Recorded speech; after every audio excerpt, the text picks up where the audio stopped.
Est-ce qu'on peut juste se lever, Église? J'ai juste envie de prier. Je crois que Saint-Esprit veut faire quelque chose ce matin dans la vie de plusieurs. Et j'avais cette image vraiment que certaines portes de cœur étaient comme verrouillées. Comme si il y avait eu des protections qui avaient été mises contre ces portes pour éviter peut-être des larmes, pour éviter des choses. Et puis c'est comme si du coup ces portes étaient verrouillées. Et là, il y a le Seigneur qui est là, qui est en train de frapper à la porte de ton cœur. Puis il dit, mais c'est le moment d'ouvrir. Je suis là. Si tu entends ma voix, je vais venir chez toi. Je veux qu'on puisse vivre un temps relationnel juste extraordinaire. Et Saint-Esprit, moi je veux te dire, tu es le bienvenu dans nos vies. Non seulement on veut t'accueillir, on veut accueillir ta présence ce matin dans ce lieu. On l'a fait, on a chanté ton nom, on a élevé ton nom. Mais Seigneur, on veut que même dans les endroits poussiéreux, les endroits sales, les endroits qu'on aurait honte de dévoiler en public, Seigneur, on veut que tu puisses les visiter. On veut que tu puisses les transformer. On veut que la puissance de la résurrection entre dans ces lieux de mort maintenant dans le nom de Jésus. Et merci pour l'œuvre que tu vas faire, Seigneur, dans la vie de mes frères et de mes sœurs. Il n'y a plus aucune condamnation, il n'y a plus aucun péché, il n'y a plus aucune inquiétude qui tienne maintenant parce que Jésus-Christ est vivant, qu'il est le ressuscité. Amen. Est-ce qu'on peut juste applaudir notre Seigneur, s'il vous plaît? Gloire à Dieu. Prenez place. Prenez place. Et ce matin, évidemment, vu que c'est le dimanche des rameaux, on ne peut pas tellement faire l'économie de ce texte sur les rameaux. Alors, on l'a déjà entendu une fois ce matin et j'étais content de cela. Il est très important.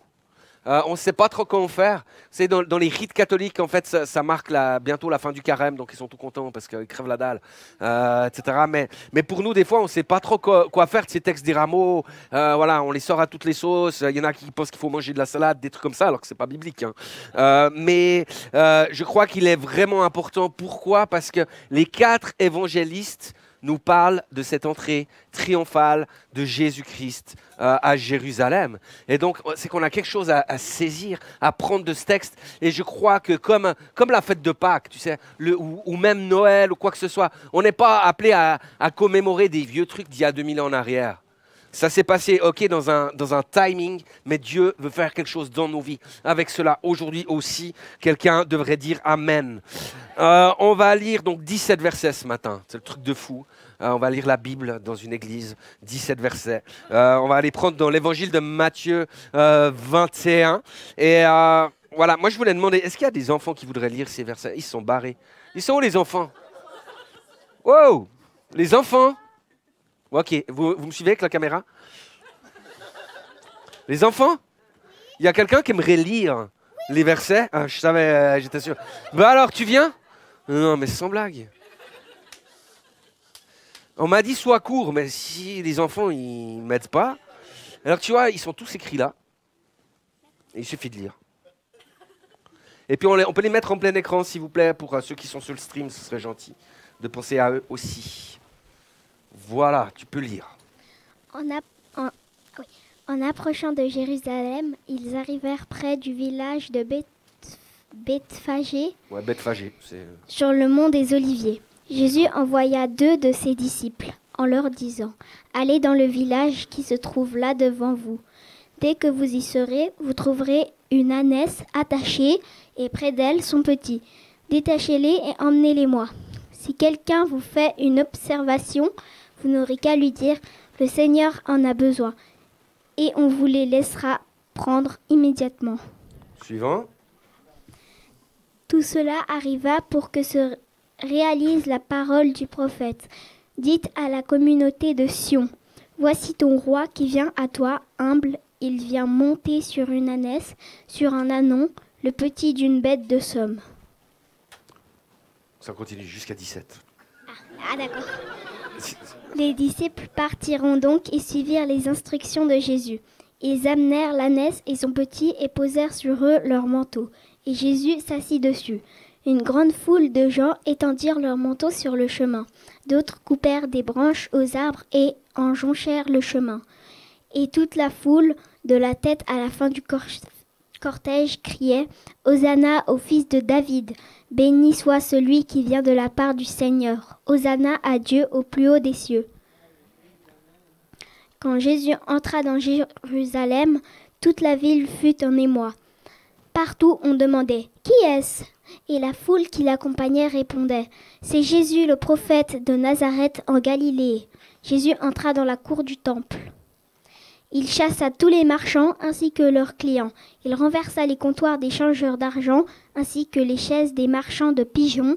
Et il leur dit, « Il est écrit, on appellera ma maison une maison de prière, mais vous, vous en faites un repère de brigands. » Des aveugles et des paralysés s'approchèrent de lui dans la cour du temple et il les guérit.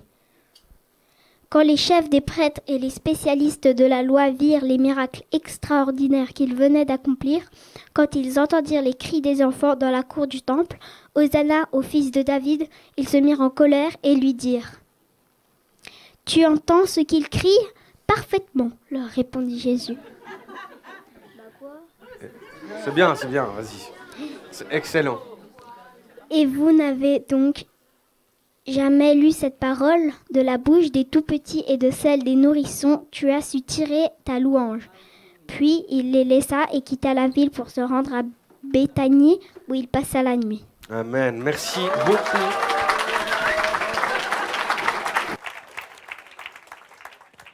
Réjouis-toi, le réveil s'en vient. Réjouis-toi, fille de Sion, lance des acclamations, fille de Jérusalem. Voici ton roi qui vient à toi. Il est juste et victorieux. Il est humble et monté sur un âne, sur un ânon, le petit d'une ânesse. Réjouis-toi, famille du Gospel Saint-Terre-la-Côte. Lance des acclamations, église, car le réveil s'en vient.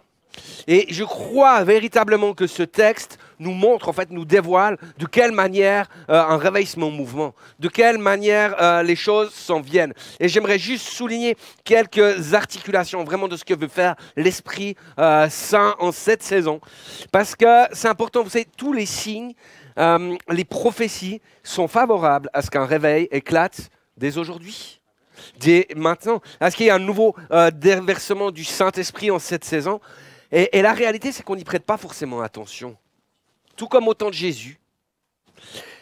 Les gens ne prêtaient pas vraiment attention à ce qui était en train de se passer, ce qui était en train de se dérouler devant leurs yeux. Pourtant, tout était écrit. Hein, dans ces 17 versets qu'on a lus, il y a juste 5 prophéties qui sont déclarées. Tu peux les afficher, je ne vais pas les lire, mais vous pouvez les laisser aussi un petit peu en plein écran pour ceux, merci, qui sont sur les réseaux, c'est important. On ne va pas développer tout ça maintenant, mais comprenez, les 4 évangiles nous parlent de cette rentrée de Jésus à Jérusalem. Et il y a un des évangélistes qui a écrit un petit peu après les autres, c'est Jean. C'est Jean, il écrit dans un but de pouvoir compléter un peu ce que disent les autres évangiles, ou bien de pouvoir apporter un autre éclairage sur d'autres textes. Et Jean a choisi à souligner donc des choses que les autres n'ont pas soulignées. Elle va nous donner une information importante, pas importante, je vais y arriver par rapport à ça. Il dit, dans Jean 12, verset 16, « Sur le moment, ses disciples ne comprirent pas ce qui se passait, mais quand Jésus fut entré dans sa gloire, ils se souvinrent que ces choses avaient été écrites à son sujet et qu'elles lui étaient arrivées. » Donc Jean est en train de nous dire un truc là. Il dit, les gars, soyez attentifs à ce qui se passe. Soyez attentifs, soyez de celles et de ceux qui savent discerner les temps. Et parce que le royaume de Dieu, il ne vient pas d'une manière à frapper les regards. Ça avait beau être écrit, Jésus, il est venu sur un ânon. Ah non, si. Le peuple d'Israël, tu sais, dans son ensemble, lui, il attendait un chef de guerre. Quelqu'un qui allait les libérer des Romains. Donc ils attendaient un gars fougueux, tu sais, qui soit monté sur un étalon plutôt. Sur un cheval, tu sais. Donc ils ont préféré Barabbas à Jésus. Parce que lui, c'était un homme audacieux, un homme fougueux. Tu sais, c'est quand même l'image un peu du héros comme ça. En fait, la réalité, c'est que la seule délivrance qui a été opérée à ce moment-là, c'était la délivrance de Barabbas, et puis c'était grâce aux Romains. Donc c'est un peu le comble du comble, mais à la fin, il n'a rien apporté d'autre. Tu peux remettre la slide suivante, il n'y a pas de souci. La seconde chose que nous dit l'apôtre Jean, c'est à quelle famille spirituelle veux-tu appartenir? À celle des idolâtres ou à la famille de Dieu? Et c'est bien pour une célébration de famille de se poser ce genre de questions. Et notez bien que j'ai dit à quelle famille spirituelle veux-tu appartenir et je n'ai pas dit à quelle famille spirituelle appartiens-tu. Parce que je crois qu'on peut choisir où est-ce qu'on veut aller. Il y a toujours des gens qui se construisent selon leur passé, qui trouvent les excuses du passé, des problèmes qu'ils ont eu, de tout ce qu'ils n'ont pas eu. Et il y a ceux qui se construisent en fonction de l'avenir qu'ils veulent avoir. De quelle famille spirituelle veux-tu appartenir? Et en fait, on peut choisir notre famille, c'est sûr. Si tu es idolâtre, tu peux devenir membre de la famille de Dieu. Si tu es dans la famille de Dieu, fais gaffe de ne pas glisser. Parce qu'on peut devenir idolâtre. Pourquoi? Parce que les idolâtres, c'est les religieux. Ils sont dans la maison de Dieu. Ils connaissent les Écritures. Mais les choses, pour eux, c'est établi. Il ne faut pas trop que ça bouge. Elles sont là. On a toujours fait comme ça. Pourquoi on changerait? Moi, j'ai toujours vécu comme ça ma foi. Tu sais, où voilà, je fais mes choix pour moi-même. Je ne vois pas pourquoi ça change. Je ne vois pas pourquoi il faudrait bouger.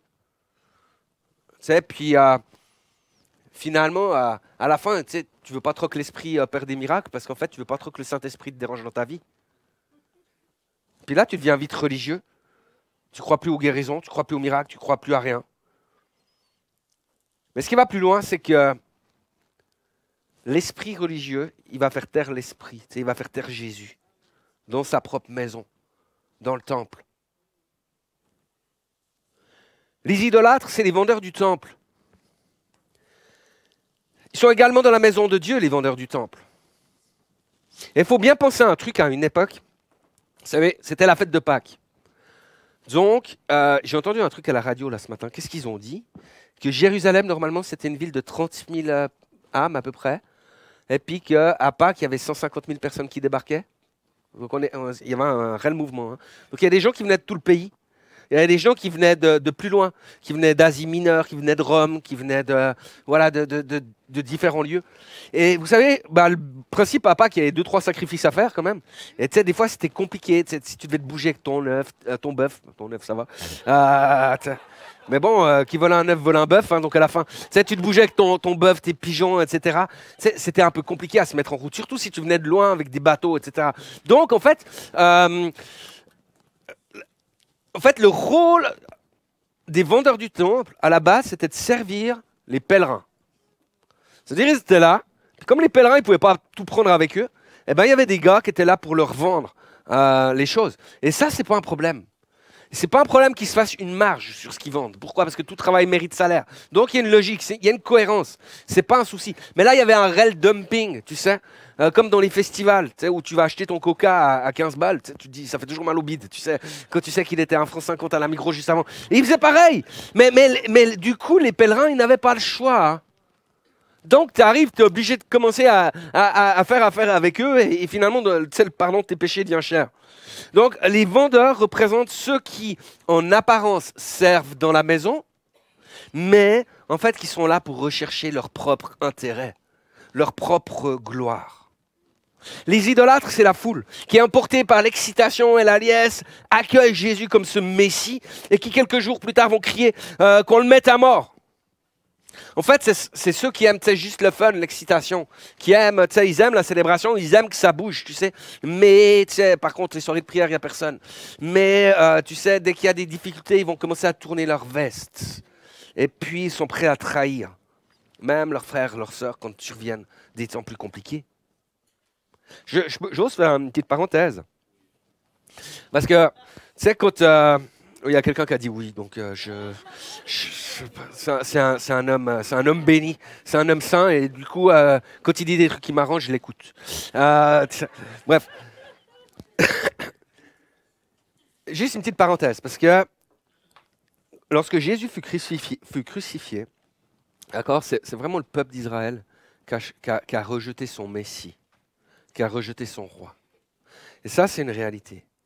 Mais la seconde réalité, c'est que le monde entier a rejeté ce Messie et ce roi au travers des Romains.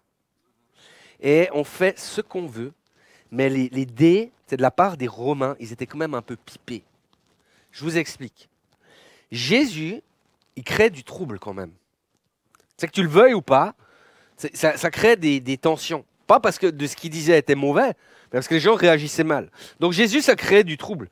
Donc les gars, tu sais, tout d'un coup, on leur a quand même servi Jésus sur un plateau. Et puis un Barabbas, il était clairement problématique, hein, c'était un terroriste, etc. Mais là, on savait qu'une flèche perdue pouvait arriver. Tu sais, et il y aurait des occasions en fait qui allaient justifier le choix de tuer Barabbas à un autre moment. Il n'y avait pas de problème.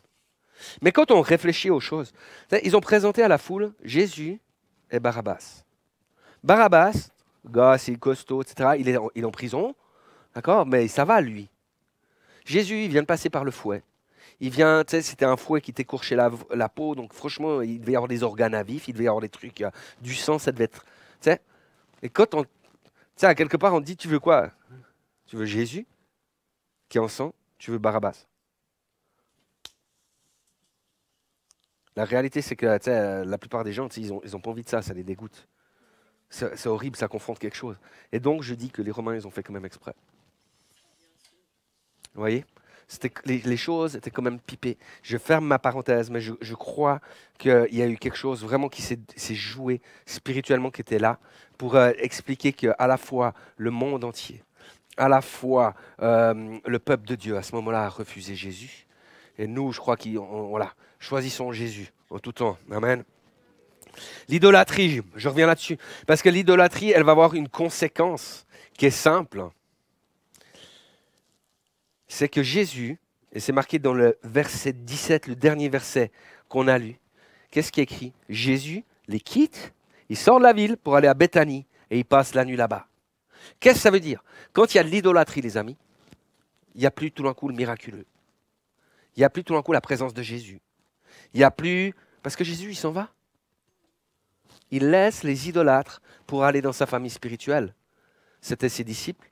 C'était la famille de Marthe, Marie et Lazare à Béthanie. Il y a des fois des gens, tu sais, qui disent oui, mais la grâce, c'est pour tout le monde. Oui, mais l'idolâtrie. Un moment, Jésus s'en va, car il ne peut pas agir.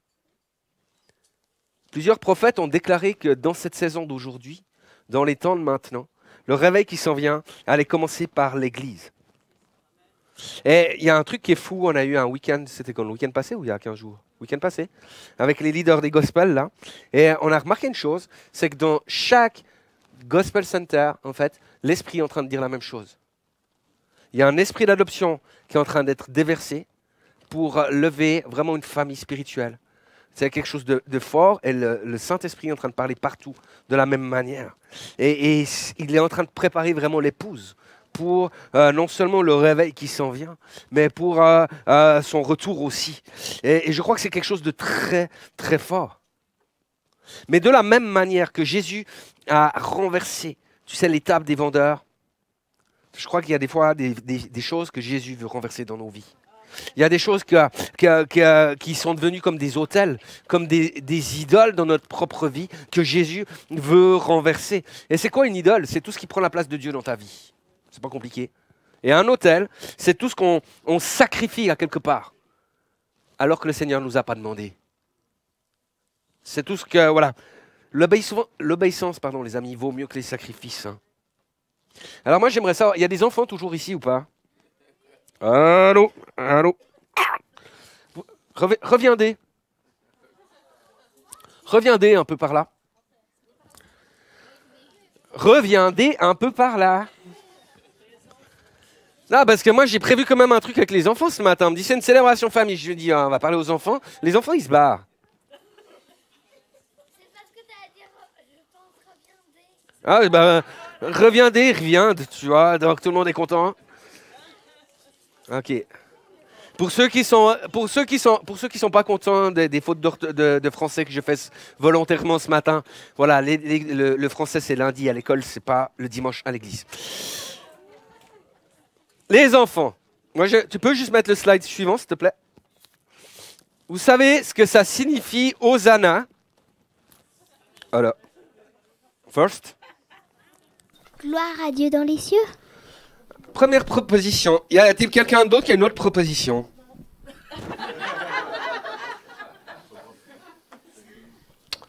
Non, parce que c'était pas juste. Ah non. Est-ce qu'il y a quelqu'un qui veut dire autre chose? Là, les parents, ils rigolent, mais ils rient jaune parce qu'ils ont peur que je leur demande, puisqu'ils savent pas non plus, en fait. Vas-y, viens alors. C'est la seule... Le réveil il s'en vient. Ah non, ça c'est un super titre, mais... Est-ce que les parents, vous savez ce que ça veut dire Hosanna? Bien?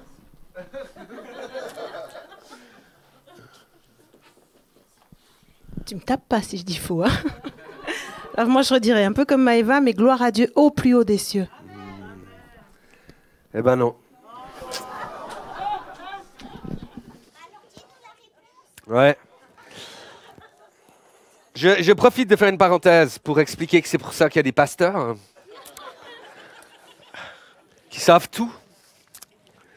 Et il y a le peuple. Non, je rigole. On apprend tous les jours. Hein. Ouais, exactement. Moi, j'ai préparé. Hein, pour ce matin, c'était plus simple. En fait, ça veut dire « sauve maintenant ».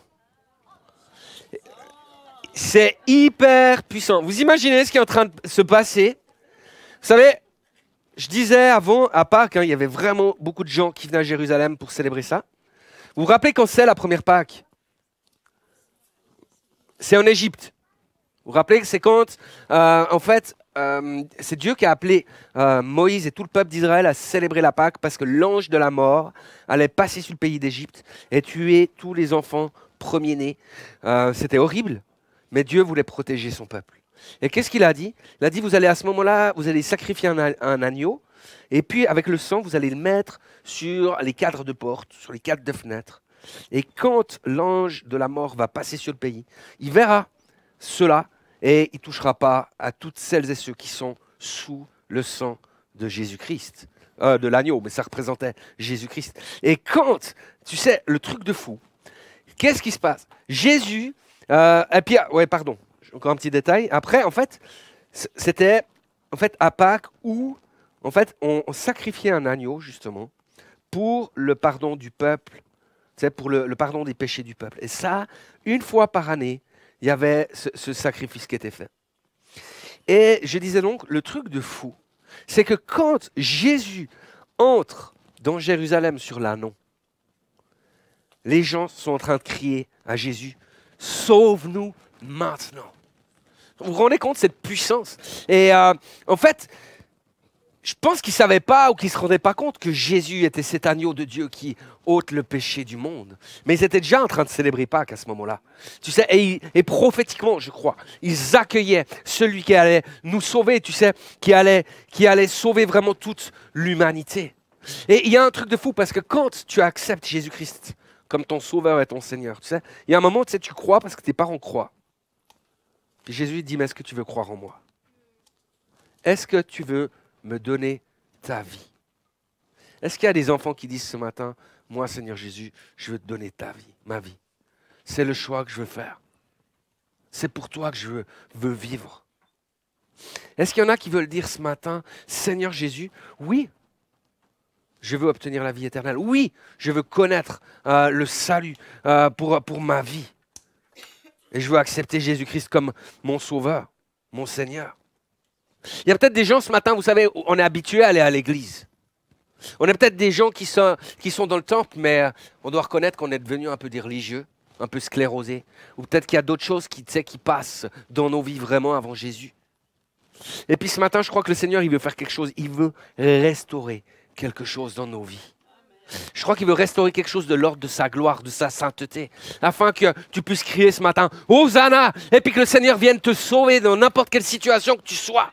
Parce que tu sais, dès qu'on détourne nos regards de Dieu, alors il y a des choses qui commencent à nous inquiéter. Parce qu'on a tous des trucs qui nous travaillent. On a tous des trucs qui nous emmènent tout d'un coup dans des chemins de peur, de crainte, de mort. Et l'ennemi, il profite de cela. Et ce matin, tu peux crier au Seigneur « Sauve-moi !» Et le Seigneur va le faire. Parce qu'il l'a fait. Et ce matin, tu peux crier, Seigneur, oui, je veux croire. Oui, je veux marcher avec toi d'une façon nouvelle. J'ai peut-être 20 ans que je suis à l'église, peut-être 30 ans que je suis chrétien, peut-être plus. Mais Seigneur Jésus, j'ai besoin de toi à nouveau dans ma vie, à la première place. Est-ce que ça parle à quelqu'un ce matin? Est-ce que le Saint-Esprit est en train de toucher des cœurs ce matin?